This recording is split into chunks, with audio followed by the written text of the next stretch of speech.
Welcome back, podcast listeners. Today's episode is the audio of a presentation I gave at the University of St. Paul on April 19th, 2024. This was to commemorate the installation of the new rector of the university. I was invited to be on a panel discussing the ethics of artificial intelligence, and my presentation was titled ChatGPT, Finding the Right Ethical Framework. Now, this was a visual presentation, obviously, and if you go to the website, there will be a link to download a PDF of the slides that I used. Otherwise, please enjoy the audio. Congratulations on the installment. Thank you so much for inviting me here. When we're talking about the ethics of artificial intelligence, a lot of things come to mind. So it's difficult to hone it down into something I can talk about in just a few minutes. That way? Okay. Hey, how's it going? Oh, really? Oh, I'm sorry, I pressed the wrong button? I'm pressing the wrong button. There you go. Okay. First is the meme on the left, which is, I saw a video of myself committing a crime that I didn't commit. And by the way, how did we ever do PowerPoint presentations before memes? I don't know. So this made things much easier. The second is, here we have, it doesn't matter what it is, the sense is artificial intelligence is coming for your job.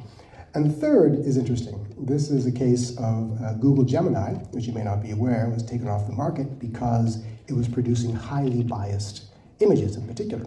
That's because there are two kinds of biases, data bias and algorithmic bias. The data bias is when the AI is trained on data that is intrinsically, selectively biased. So, for example, most images of people on the internet are of white people, frankly. And so if the AI is training on that, and you ask it for an image of somebody, it's probably going to err towards giving you a white person. So the algorithmic bias was meant to correct that data bias to give you a more diverse set of individuals, but Google Gemini overcorrected. So if you ask it for a German soldier in World War II, you got black or Asian individuals in German uniforms. That's clearly untrue. So just that one set of images shows us that much of the ethical issues concern deceit and disruption. Either deceit through fakery or unintentional deceit, and disruption through employment issues and so forth.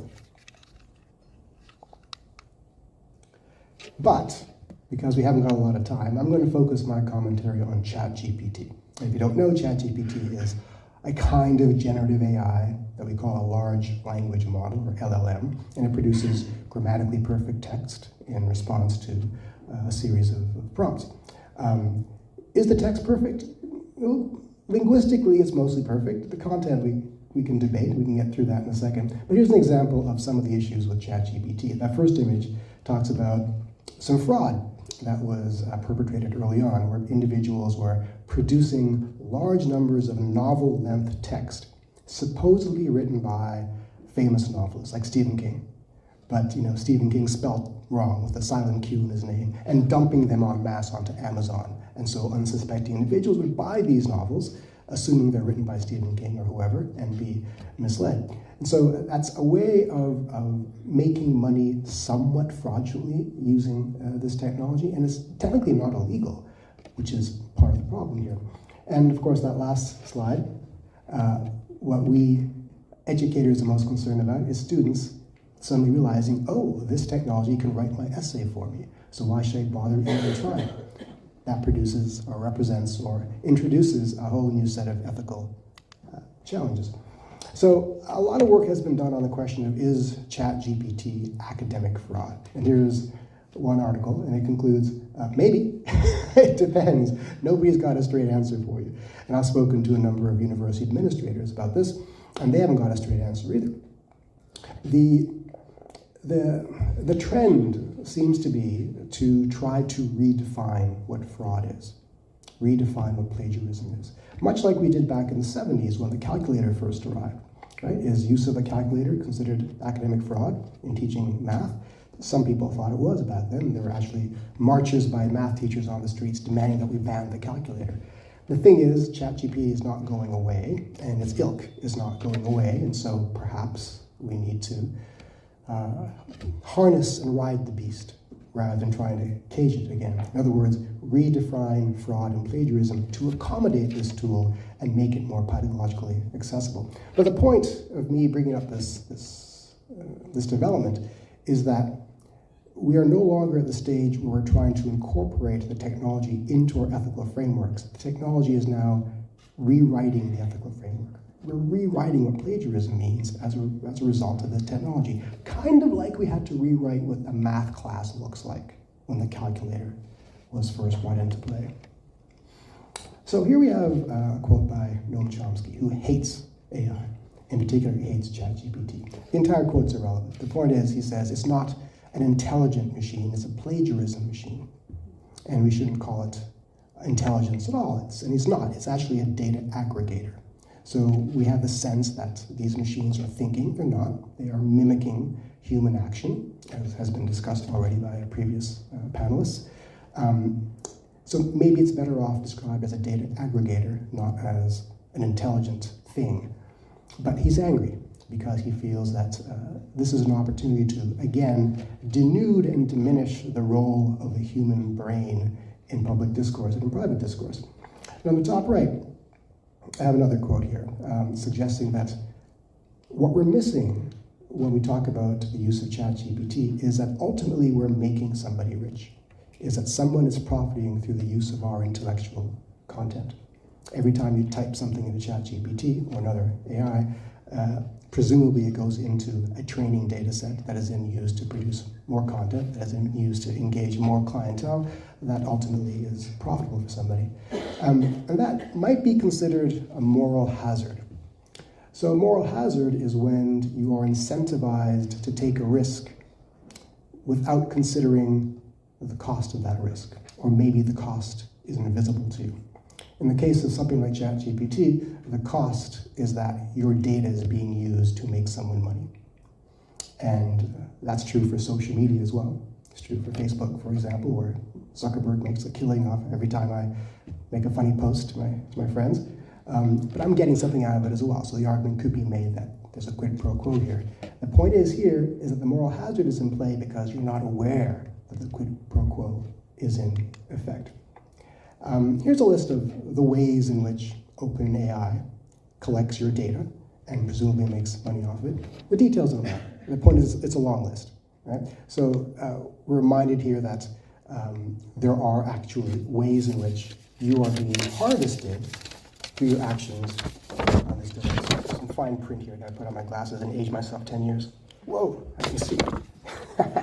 So the brief that was given to us on this panel was to talk about ethical frameworks for AI. I took that seriously. So I made a list here of some of the formal ethical frameworks we tend to think about. The first is a virtue framework, and that is when we say what is moral is what makes us a better person. Maybe. The second is deontology, which is classical Kant, knowing right from wrong, try to do right and try not to do wrong. The third is utilitarianism, which I think about as Star Trek II, when Spock said, the rights of the many outweigh the rights of the few, or the needs of the many outweigh the needs of the few. So if something benefits the most number of people, maybe it is ethical. The next is a rights framework, in which we try to maximize the rights of individuals, however you define rights.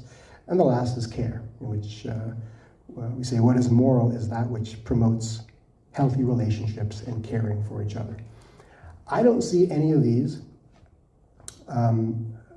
being applicable to how AI is evolving in our society, except that some of these hit the marks used in the Declaration of Montreal, as was discussed earlier. So in that sense, it is useful.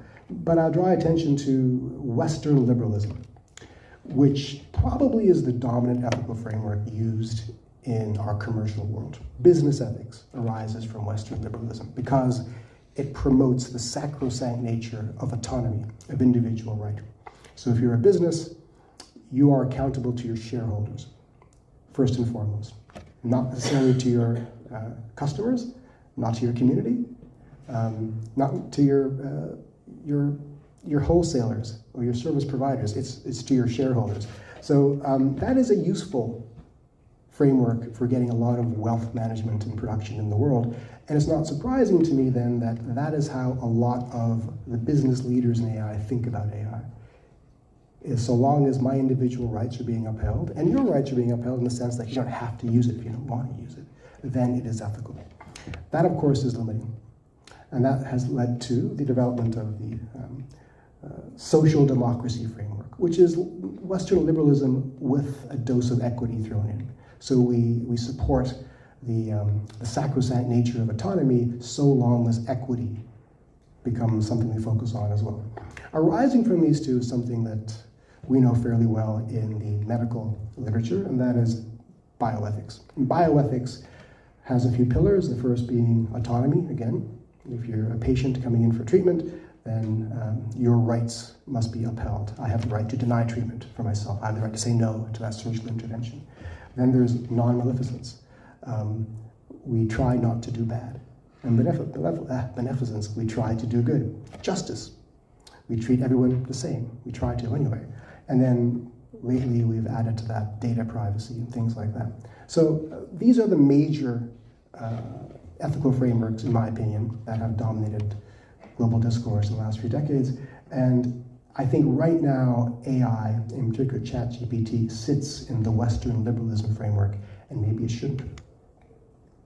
So let's think about the threats now. At first point, in general, ChatGPT can do everything we can do in terms of writing and do it better, do it faster, do it with fewer errors. It can do it for a variety of audiences, a variety of tones, even accents. I've asked it to write things in a Caribbean accent for me. It works. It's freaky, right? Which takes me to point number 2, which I mention only because you can't have a scholastic event without quoting Plato. So I'm quoting Plato here. And Plato argued in Phaedrus that writing is dangerous for a number of reasons, right? First is that writing cannot adapt to specific audiences, at least not easily. And so you run the risk of not engaging a particular audience as well as you could. Second is that without oral explication, without me reading you my text and explaining what I meant, I run the risk of not being clear. And third is that the ill-intentioned can use these two risks to their great benefit, to control the population, to be deceptive. So now, if you have a device, a tool, that can do this at a superpowered level, well, now we're into some real dangerous territory. We have now a supervillain amongst us. A mindless, but supposedly intelligent supervillain capable of extreme levels of deceit. And one example of that deceit is a hallucination. Maybe not aware, but LLMs hallucinate all the time. Here's an example of hallucination. I was reading a paper recently that cited me. That's a citation at the bottom. A paper, can't even read that, in Oral Health and Statistics, except I didn't write that paper. And I'm not sure that paper exists. But this is in an actual peer-reviewed journal. So clearly someone used an LLM to either generate the reference list or to write the paper, and that LLM produced a fake citation. And there's fakery all over things that it produces. And maybe that's being diminished, I don't know. But you can suddenly see some of the issues here. If you have a super powerful thing that can use writing to its worst intent and make stuff up as it goes, we're into a whole new dynamic of deceit and fraud. Then we have, this one here. Here's a list of ethical challenges from LLMs that I found in a paper. The first is plagiarism. It produces things that doesn't belong to it. It can manipulate to alter the content and meaning of certain things. It can deceive, as I mentioned. Two other things that that paper doesn't discuss is the lack of accountability. It's easy to say that I'm not responsible for this thing created under my watch because the machine did it. I didn't do it. It's unclear who's responsible when ChatGPT or another LLM makes mistakes. And externalities, obviously. Unemployment being the biggest one.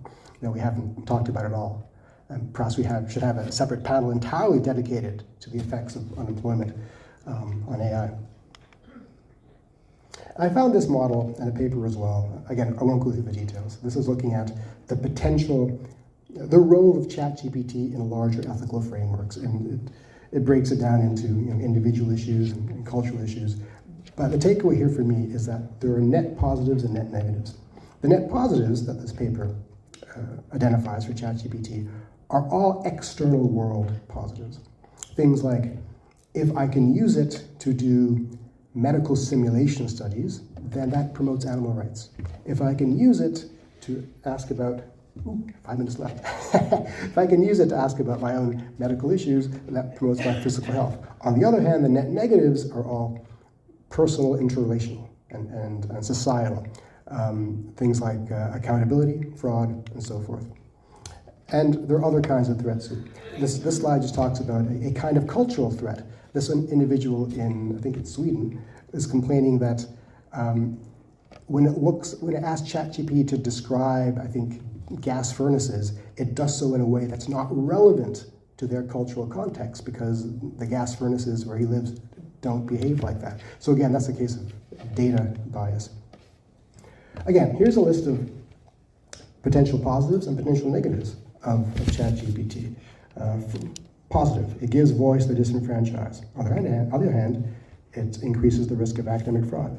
Positive, it's support for those whose first language may not be a dominant one. On the other hand, we have the avoidance of the intellectual development you get from writing. I'm skipping through these quickly because I'm running out of time.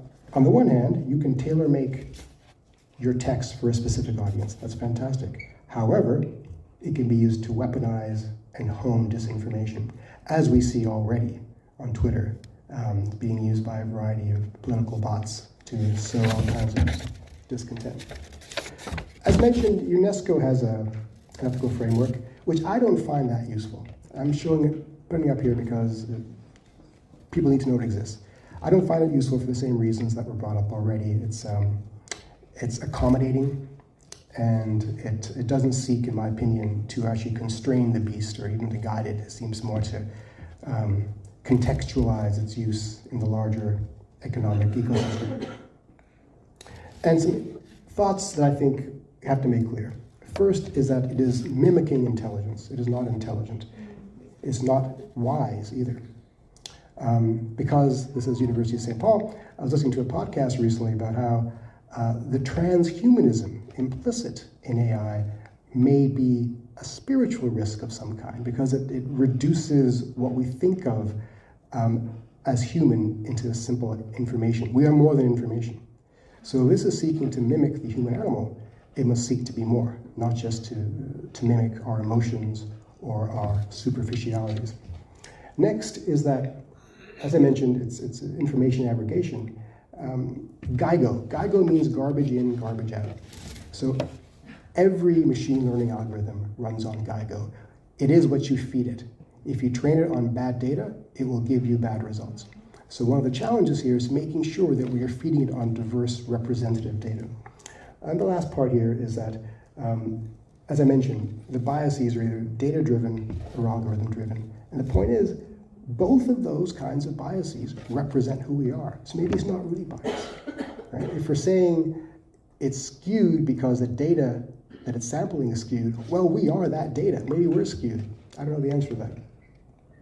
I'll finish off with this slide here. So as I showed you, this is a set of ethical frameworks that I dug up. Which one do I think is the most important? Well, I think it's this one. I think lacking any other kind of guidance, the bioethical model seems to be the best one to think about this technology, because it already exists with us. It's not perfect. In the biomedical model, we seek to do as much good as we can with as little evil, but we don't always get it right. There are still medical errors. There are still people harmed. Right? So we must strive to at least contextualize everything we do with this technology within some kind of thinking about this.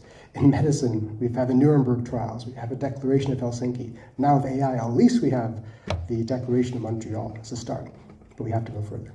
That is all. Thank you very much.